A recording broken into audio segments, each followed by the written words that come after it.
garlic goes in. Next, your lemongrass. Chop up your ginger, just add it to the pan. Your star anise, your cardamom, use about 3 pots. 2 cloves, very, very strong, as well as 2 cinnamon sticks. That just smells unbelievable. I'm using about 4 cups of rice.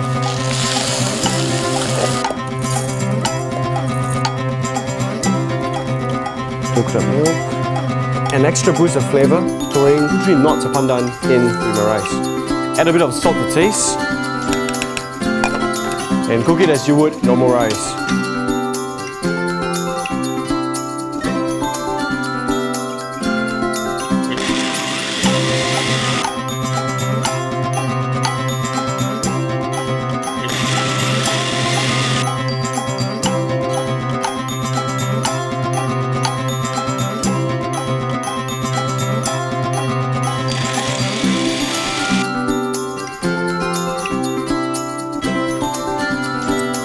Fish out the pandan leaves